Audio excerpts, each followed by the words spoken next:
Ladies and gents, usually they wait until England are at least out of the tournament before the shameless political race baiting starts, but this time they haven't even waited until it's finished. No, they've jumped right in because we've got through a crappy quarter final against a minnow and achieved nothing anyway. So they've started a bit early, but this is one of the most shameless, spiteful and needless stories that I've read yet. It is, of course, on Sky News, which is 2 steps left of Owen Jones at this point, and it's disgraceful, and we're going to read it now. Graphic shows what England's football team would look like without immigration. After England's win over Switzerland, a poster campaign has emphasised the positive impact of immigration on English football at a time where the subject has been at the forefront of UK and European political agendas. I'll tell you what I'll do. I'll show you a graphic that's much more realistic than this one, because this one, as you might expect, just shows an empty pitch,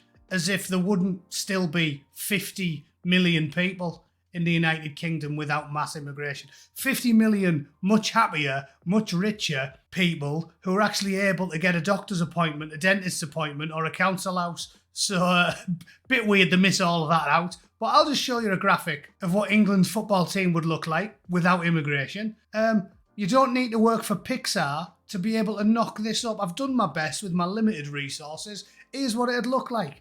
Yeah, good that, innit? The wonders of modern technology have managed to recreate what an England football team would look like without mass immigration.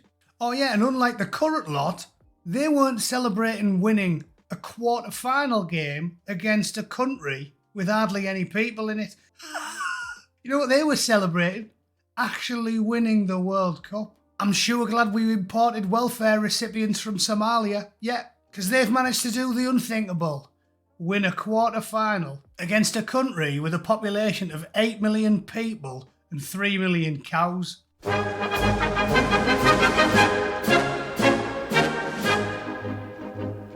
Right then, unfortunately, you try to read this story and it's like so many are these days, nobody wants to read. Reading's a skill, so everything's a bloody video or an infographic.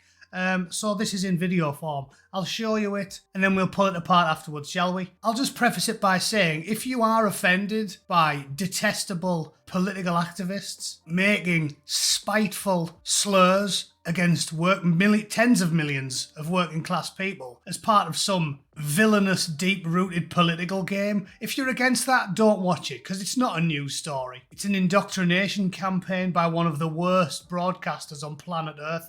But it's ridiculous, as you can expect. None of it makes any sense, and it casts aspersions on the characters of 99.99% of England fans who worship all the players and aren't motivated by pure hatred or Karl Marx. This post is making the rounds on social media. It was originally shared by Migration Museum UK, and it highlights what England's football squad would look like without immigration. They posted this after previous England games in the past, for example in 2021, and according to Migration Museum, this post was seen by more than 4 million people and started national and global conversations around football and migration. But why is this message important, particularly now?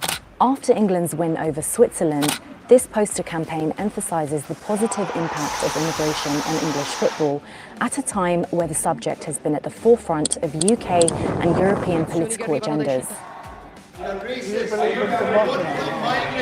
Some could argue that this is irrelevant and even counterproductive, but it's important to note that race is sometimes a topic of conversation when England plays. England's black players faced a storm of online racial abuse after the Euro 2020 defeat in 2021. For some of them to be abused. I'm going to have to pause it there. My rage boners punching holes through my desk. The only counterpoint they gave, which was a rational, logical and reasonable thing to say, was that some might argue that this is irrelevant and counterproductive. Yeah, put me down for some. It's completely irrelevant, got nothing to do with the pastime of football, supporting or playing.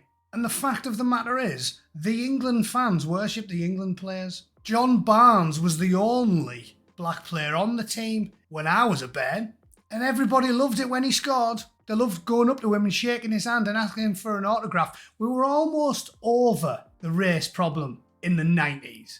Until a load of detestable, bitter, resentful political activists shamelessly started playing the race card aggressively because they purposely want to wind people up, because only if you wind everybody up do you get the glorious revolution you've been clamouring for. When we were kids and we were watching and we made shows like The Fresh Prince of Bel-Air and The Cosby Show and the likes of John Barnes and Paul Parker, household names, nobody ever even talked about it. It wasn't a problem.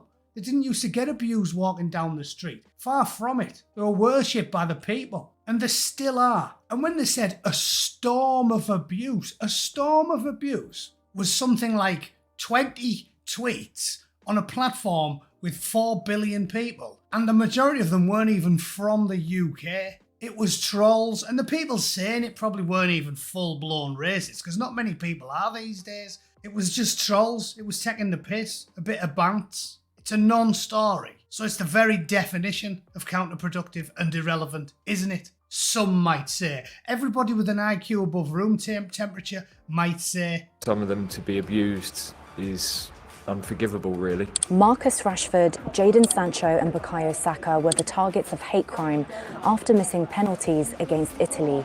The abuse the players suffered sparked widespread condemnation and led to an outpouring of support for the trio. And one man who sent Marcus Rashford racist tweets was jailed.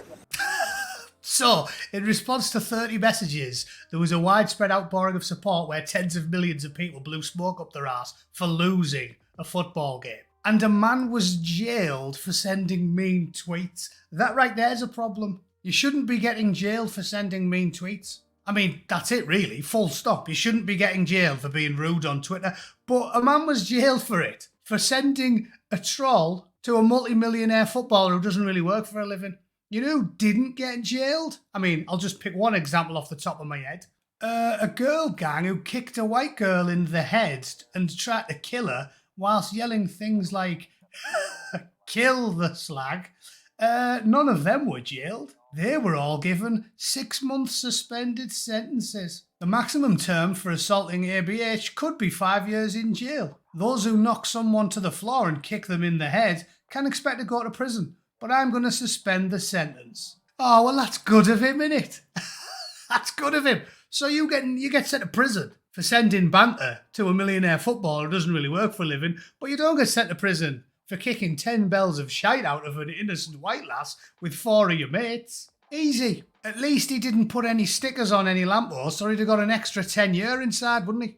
So, what can we do to sum up? I'll tell you what, I can do it in 10 seconds. To sum up, Sky News should be bulldozed to the ground, the earth salted, and then everybody deny that Sky News ever existed.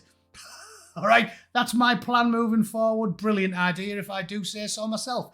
Thanks for tuning in, everybody. I'll see you all tomorrow. Let me know what you think of that gobbledygook masquerading as a story in the comments. Toodle pip. Cheers.